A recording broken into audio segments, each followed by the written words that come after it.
Hi, ഞാൻ Anudeep. Competitive എക്സാംസിന് വേണ്ടി prepare ചെയ്യുന്ന ഒരു ശരാശരി വിദ്യാർത്ഥി. അയാളുടെ ഒരു റൊട്ടീൻ എന്ന് പറയുമ്പോൾ രാവിലെ നല്ല ടെൻഷനോട് കൂടി എഴുന്നേക്കും. രാത്രിയിൽ നല്ല ആങ്സൈറ്റിയോട് കൂടിയാണ് അയാൾ ഉറങ്ങാൻ പോകുന്നത്. ഇൻ ബിറ്റ്വീൻ ആ നടുക്കുള്ള ആ സമയം അവർക്ക് പഠിക്കാൻ കിട്ടുക. ആ സമയമാവട്ടെ അവര് ഓവർ തിങ്കിങ് ചെയ്ത് ടെൻഷനും ആങ്സൈറ്റി എല്ലാം കൂടെ മിക്സ് ചെയ്ത് കോളമാക്കും. PSC UPSC എക്സാംസിന് വേണ്ടി പ്രിപ്പയർ ചെയ്യുന്ന വിദ്യാർത്ഥികൾ നേരിടുന്ന ഏറ്റവും വലിയ ഇഷ്യൂ ഇതാണ്. ഓവർ തിങ്കിങ് ചെയ്ത് കിട്ടേണ്ട മാർക്കും കൂടെ കൊണ്ടുപോയി കളയും. അധികം ആരും ചർച്ച ചെയ്യാത്ത ഒരു ഇഷ്യൂ കൂടെയാണിത്. പക്ഷേ വിദ്യാർത്ഥികൾ തോൽക്കുന്നതിന് പ്രധാനപ്പെട്ട കാരണങ്ങളിലൊന്ന് ഇതാണ്. കഴിവുള്ള പല വിദ്യാർത്ഥികളും റാങ്ക് ലിസ്റ്റിൽ കയറാൻ സാധിക്കാതെ പുറത്തു നിൽക്കുന്നതിന്റെ ഒരു അടിസ്ഥാന കാരണം ഇതാണ്. നിങ്ങൾ അത്തരത്തിലുള്ള ഒരു വിദ്യാർത്ഥിയാണോ? എന്നാൽ ഈ വീഡിയോ നിങ്ങൾക്കുള്ളതാണ്. സൊല്യൂഷനും ഞാൻ പറഞ്ഞുതരാം. കഴിഞ്ഞ വർഷത്തെ നമ്മുടെ LSTD ബാച്ചിലെ പല വിദ്യാർത്ഥികളും നേരിട്ട ഒരു പ്രശ്നം കൂടെയാണത്. ഞാൻ അവരുടെ അടുത്ത് പറഞ്ഞൊരു കാര്യമുണ്ട്. റിയൽ ബാറ്റിൽ, യഥാർത്ഥ യുദ്ധം അല്ലെങ്കിൽ യഥാർത്ഥ മത്സരം എന്ന് പറയുന്നത് PSC പരീക്ഷകളുമായോ അല്ലെങ്കിൽ UPSC എക്സാംസുമായിട്ടോ അല്ല. It is within our self. നമ്മുടെ ഉള്ളിൽ നമ്മുടെ ഇന്നർ വോയിസ് ഉണ്ട്. നിന്നെ കൊണ്ട് പഠിച്ചാൽ പാസ്സാവാൻ ഒക്കത്തില്ല, അല്ലെങ്കിൽ നിന്നെ കൊണ്ട് പഠിച്ചാൽ ഇതൊന്നും കിട്ടത്തില്ല, വലിയ പാടുള്ള പണിയായത്, വേറെ വല്ല പണിക്കും പോ എന്ന് നമ്മുടെ ഉള്ളിന്റെ ഉള്ളിൽ നമ്മളോട് പറയുന്ന ഇന്നർ വോയിസ് ഉണ്ട്. ആ ഇന്നർ വോയിസുമായിട്ടാണ് യഥാർത്ഥത്തിലുള്ള നമ്മുടെ മത്സരം. അത് തിരിച്ചറിഞ്ഞ് അവർ നന്നായി പഠിച്ചു, ആ ഇന്നർ വോയിസിന് സപ്രസ് ചെയ്തു, ഇപ്പോൾ ഗസറ്റഡ് ഓഫീസേഴ്സ് ആയിട്ട് ജോലിയിൽ പ്രവേശിച്ചു. നിങ്ങൾക്കും അത് സാധിക്കും. ഇനി പറയാൻ പോകുന്ന കാര്യങ്ങൾ ഫോളോ ചെയ്താൽ മതി. എല്ലാ പ്രശ്നത്തിനും ഒരു കാരണം ഉണ്ടാവുമല്ലോ. ആ കാരണം തിരിച്ചറിഞ്ഞു കഴിഞ്ഞാൽ നമുക്ക് സോൾവ് ചെയ്യാൻ കുറെ കൂടെ എളുപ്പമായിരിക്കും. എന്താണ് ഓവർ തിങ്കിങ്ങിന്റെ കാരണം? 3 കാരണങ്ങളാണ് അവിടെ നമുക്ക് പ്രധാനമായിട്ടും പറയാനുള്ളത്. ഒന്നാമത്തെ റീസൺ ഫിയർ ഓഫ് ഫെയിലിയർ ആണ്. തോറ്റു പോകുമോ എന്നുള്ള പേടി. നമ്മൾ ഇത്രയും സമയവും പണവും നമ്മുടെ മനസമാധാനവും ഒക്കെ സാക്രിഫൈസ് ചെയ്തിട്ടാണ് എക്സാംസിന് വേണ്ടി പ്രിപ്പയർ ചെയ്തത്. അപ്പൊ തോറ്റുപോയാൽ നമ്മൾ എന്ത് ചെയ്യും എന്നുള്ള ഒരു ഭയം നമ്മളെ ഓവർ തിങ്കിങ്ങിലേക്ക് തള്ളിയിടും. ഈ രണ്ടാമത്തെ പ്രധാനപ്പെട്ട പ്രശ്നം കമ്പാരിസൺ ആണ്. നമ്മളെ മറ്റുള്ളവരുമായി കമ്പയർ ചെയ്യും. ഇപ്പൊ ഒരു ടെസ്റ്റ് എഴുതി കഴിയുമ്പോൾ അയാൾക്ക് ഭയങ്കര മാർക്ക് കിട്ടി, നമുക്ക് മാർക്ക് കുറഞ്ഞു പോയി, അല്ലെങ്കിൽ അവള് നമ്മളെക്കാട്ടി മിടുക്കിയായിട്ട് പഠിക്കുന്നു, അപ്പൊ നമുക്കൊക്കെ അങ്ങനെ പഠിക്കാൻ പറ്റുമോ എന്നൊക്കെയുള്ള ടെൻഷൻ, അനാവശ്യമായിട്ടുള്ള കമ്പാരിസൺ, ഇതാണ് മറ്റൊരു റീസൺ. മൂന്നാമത്തതാണ് ഏറ്റവും പ്രശ്നക്കാരൻ, പെർഫെക്ഷനിസം. പഠിച്ചു തുടങ്ങുക എന്നുള്ളതിനേക്കാൾ ഉപരി പെർഫെക്റ്റ് ആയിട്ട് പഠിച്ചു തുടങ്ങാനാണ് മിക്ക വിദ്യാർത്ഥികളും ശ്രമിക്കുക. It is impossible. നമുക്ക് എക്സ്പീരിയൻസ് ഗെയിൻ ചെയ്ത് അതനുസരിച്ച് പെർഫെക്ഷനിലേക്ക് ഭാവിയിൽ എത്താനേ സാധിക്കുള്ളൂ. തുടക്കത്തിൽ തന്നെ പെർഫെക്റ്റ് ആയിട്ടൊരു സ്റ്റാർട്ട്, ഈ പെർഫെക്റ്റ് ആയിട്ടുള്ള സ്റ്റഡി പ്ലാൻ, അത് ഇമ്പോസിബിൾ ആണ്. ഈ പെർഫെക്ഷനിസത്തിന് പുറമെയുള്ള ഓട്ടമാണ് പലപ്പോഴും നമ്മൾ ഓവർ തിങ്കിങ്ങിലേക്ക് തള്ളിവിടുന്നത്. ഒരു പെർഫെക്ഷനിസ്റ്റ് ആലോചിച്ച് പ്ലാൻ ചെയ്ത് ഡെലിബറേഷൻ ഒക്കെ നടത്തിയിരിക്കുമ്പോൾ ഒരു പ്രാഗ്മാറ്റിക് സ്ട്രാറ്റജി, അതായത് പ്രാക്ടിക്കലായി പരീക്ഷ അപ്രോച്ച് ചെയ്യുന്ന വ്യക്തി എന്തെങ്കിലും അറിയോ? അവൻ ട്രയൽ ആൻഡ് എറർ നടത്തും. ട്രയൽ ആൻഡ് എറർ നടത്തി ആ എക്സ്പീരിയൻസ് വെച്ചിട്ട് എവിടെയാണ് നമ്മുടെ സ്ട്രെങ്ത്, വീക്ക്നെസ് എന്ന് കണ്ടെത്തി അത് വെച്ച് ഓരോ ദിവസവും അവൻ ഇംപ്രൂവൈസ് ചെയ്യും. അങ്ങനെ അവൻ പെതുക്കെ പെർഫെക്ഷനിലേക്ക് എത്തും. ഇതാണ് റാങ്ക് അടിക്കാൻ നമുക്ക് വേണ്ടത്. അപ്പൊ എന്താണ് ഇതിന്റെ ഒക്കെ ഒരു സൊല്യൂഷൻ? നമുക്ക് ഒരു പ്രശ്നം ഉണ്ടെങ്കിൽ അതിന് സൊല്യൂഷൻ ഉണ്ടാവുമല്ലോ. കാര്യം ഈ പ്രശ്നത്തിനുള്ള സൊല്യൂഷൻ കണ്ടെത്തിയ ആൾക്കാരാണ് ഇന്നത്തെ റാങ്ക് ഹോൾഡേഴ്സ്. എല്ലാവരും കടന്നുപോയിട്ടുള്ള സ്റ്റേജ് ആണ് ഈ ഓവർ തിങ്കിങ് അല്ലെങ്കിൽ ആങ്സൈറ്റി, അകാരണമായ ഭയം. പക്ഷെ ഇതിനെയൊക്കെ സപ്രസ് ചെയ്ത് കോൺഫിഡന്റ് ആയി മുന്നോട്ട് പോയ ആൾക്കാരാണ് ഇന്ന് റാങ്ക് ലിസ്റ്റിൽ എത്തിയിട്ടുള്ളത്. നിങ്ങൾക്ക് അവിടെ എത്താൻ സാധിക്കും.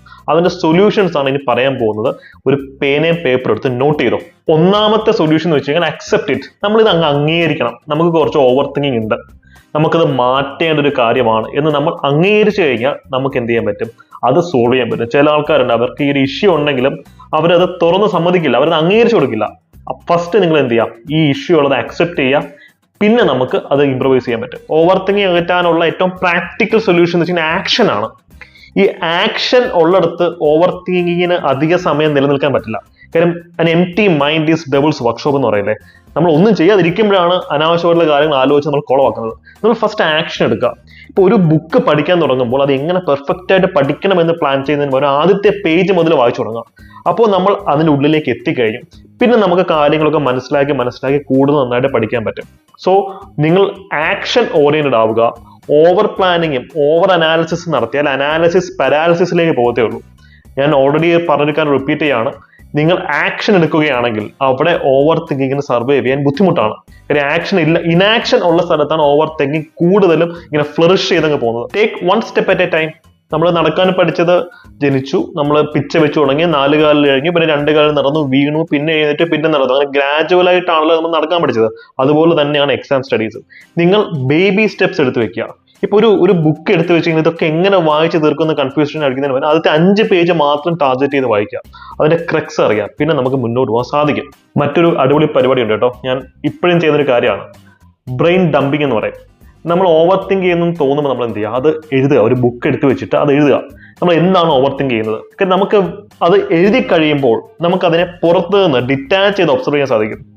അപ്പൊ നമുക്ക് മനസ്സിലാക്കാൻ പറ്റും ഇതിനകത്ത് പലതിനും ഒരു ലോജിക്ക് പോലും ഇല്ല എന്നുള്ളത്. അങ്ങനെ ബ്രെയിൻ ഡംപ് ചെയ്ത് നിങ്ങളുടെ ഓവർ തിങ്കിങ് ചെയ്യുന്ന കാര്യങ്ങളൊക്കെ ഡയറിയിൽ എഴുതുകയാണെങ്കിൽ നിങ്ങൾക്ക് അതിനെ കുറെ കൂടെ യുക്തിപരമായി നോക്കിക്കാണാനും അതിനെ പെട്ടെന്ന് ഓവർകം ചെയ്യാനും സാധിക്കും. മറ്റൊരു സൊല്യൂഷൻ എന്ന് പറയുന്നത് ഞാൻ കഴിഞ്ഞ വീഡിയോയിലും പറഞ്ഞതാണ്, ടോക്സിക് ആയിട്ടുള്ള കമ്പനികൾ, ടോക്സിക് ആയിട്ടുള്ള ആൾക്കാർ അവരെ ഒഴിവാക്കുക. ചില ആൾക്കാർ ടെൻഷനുള്ള ആൾക്കാരാണ്, അവർ നമ്മളെ കൂടെ ടെൻഷനാകും. നിങ്ങൾ അവർ ഉപദേശം നന്നാക്കാൻ നോക്കുക, നടന്നില്ലെന്നുണ്ടെങ്കിൽ അവരുമായിട്ട് ഒരു അകലം പാലിക്കുക.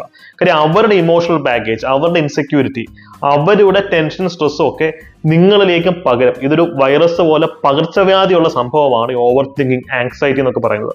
അപ്പൊ നമ്മൾ അവരെ ഹെൽപ്പ് ഔട്ട് ചെയ്യാൻ ശ്രമിക്കുക. ചില ആൾക്കാർക്ക് അത് വേണ്ട, അവർക്ക് ഓവർ തിങ്കിങ് മാത്രം ചെയ്താൽ മതി. അങ്ങനെ ഉണ്ടെന്നുണ്ടെങ്കിൽ നിങ്ങളെ കമ്പനിയിൽ നിന്ന് മാറി നിൽക്കാൻ ശ്രമിക്കുക. അവസാനമായി എനിക്ക് നിങ്ങൾക്ക് തരാനുള്ള അഡ്വൈസ് കോഗ്നിറ്റീവ് റീഅപ്രൈസൽ ആണ്. ഒരു സൈക്കോളജിക്കൽ ട്രിക്കാണ്.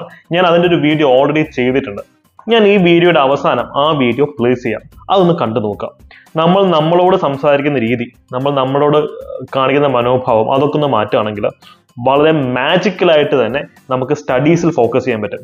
ഞാൻ ഓൾറെഡി പറഞ്ഞു, ആക്ഷൻ ഉണ്ടെങ്കിൽ അവിടെ ഓവർ തിങ്കിങ്ങിനോ അല്ലെങ്കിൽ മറ്റു തരത്തിൽ നെഗറ്റിവിറ്റിക്കോ അധിക സമയം സർവ് ചെയ്യാൻ പറ്റില്ല. അപ്പൊ നമ്മളെപ്പോഴും ആക്ഷൻ ഓറിയന്റഡ് ആയിട്ട് തന്നെ മുന്നോട്ട് പോകണം. അപ്പൊ കോഗ്നിറ്റീവ് അപ്രൈസലിന്റെ വീഡിയോ കാണാൻ നിങ്ങൾ മറക്കണ്ട. ഡിഗ്രി ലെവൽ PSCക്ക് നിങ്ങൾ അഫോർഡബിൾ ബാച്ചുകൾ പലതും ആരംഭിച്ചിട്ടുണ്ട്.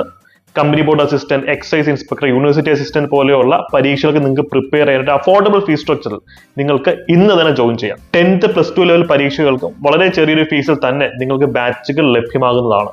അവസാനമായി എനിക്ക് നിങ്ങളുടെ അടുത്ത് പറയാനുള്ളത്, നിങ്ങൾ ഓവർ തിങ്കിങ് ചെയ്യുന്നെങ്കിൽ അതിന്റെ പ്രധാനപ്പെട്ട റീസൺ നിങ്ങൾ അത് അത്രത്തോളം കെയർ ചെയ്യുന്നുണ്ടെന്നുള്ളതാണ്. അത്രയും തീവ്രമായ ഒരു ആഗ്രഹമുണ്ട്, നിങ്ങൾക്ക് അത് അച്ചീവ് ചെയ്യണം, ജോലിയിലേക്ക് എത്തണം എന്നുള്ള ആഗ്രഹമുണ്ട്. അതുകൊണ്ടാണ് ഈ ഓവർ തിങ്കിങ് നടക്കുന്നത്. അതുകൊണ്ട് നിങ്ങൾ നിങ്ങളെ വെറുക്കാതിരിക്കുക.